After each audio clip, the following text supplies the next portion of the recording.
Pour Angela Merkel, la sortie de la Grèce de l'euro ne serait pas un problème. Pour Hans-Werner Sinn, le patron de l'IFO, ce serait même la solution. Laisser croire que l'on sauvera l'euro par amputation en éliminant le problème grec pour mater les rébellions du Sud est un jeu qui pourrait pourtant s'avérer très coûteux pour la zone euro. Sur le papier, certes, le risque financier d'une sortie doublée d'un défaut grec semble circonscrit. 90% de la dette grecque a été mise en quarantaine entre les mains de créanciers publics, États, Fonds européen de stabilité financière, Banque centrale, FMI. Les risques de déstabilisation systémique des banques seraient donc limités. Le coût pour les États de la zone d'un partage des pertes serait lui-même contenu. 2,5 à 3 points de dette publique supplémentaire en France ou en Allemagne. Pour la Grèce, ce serait en revanche la double peine, celle d'une politique d'ajustement qui lui a déjà coûté plus d'un quart de son PIB, plus un risque extrêmement élevé de faillite de son système bancaire, de crédit crunch pour les agents privés et de défaut sur sa dette privée. L'équilibre primaire, obtenu à grand-peine en 2014, n'y survivrait pas. Se limiter à cette analyse est cependant dangereux. C'est d'abord nier l'échec partiel des stratégies de sortie de crise et surtout ne rien faire pour y remédier en s'enfermant dans un dogmatisme aveugle. Comment comprendre qu'un pays qui aurait soi-disant bénéficié de 360 milliards d'aides en 4 ans, 2 fois son PIB, ait pu voir sa richesse diminuer d'un quart?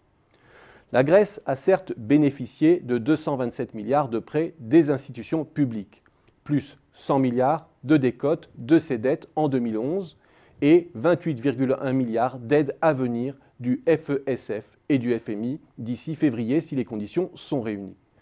Compte tenu des moratoires divers et temporaires sur les remboursements et les intérêts, la Commission assimile cela à une aide.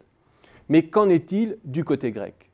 Il ne s'agit pas d'argent frais. 70% des fonds ont servi à honorer le service de la dette existante et 19% à recapitaliser les banques.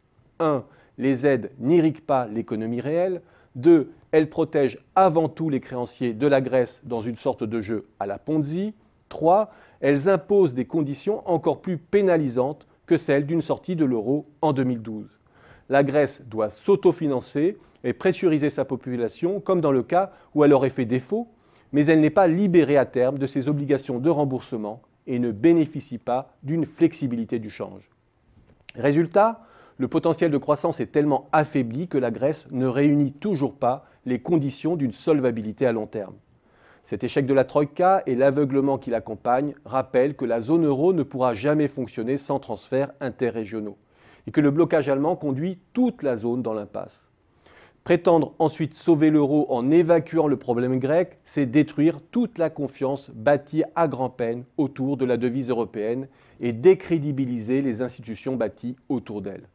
Ce signal crée un énorme stress autour d'un risque de contagion à l'Espagne ou à l'Italie. Les travaux historiques montrent qu'il est quasiment impossible de maintenir une union monétaire lorsque le processus de décomposition a commencé.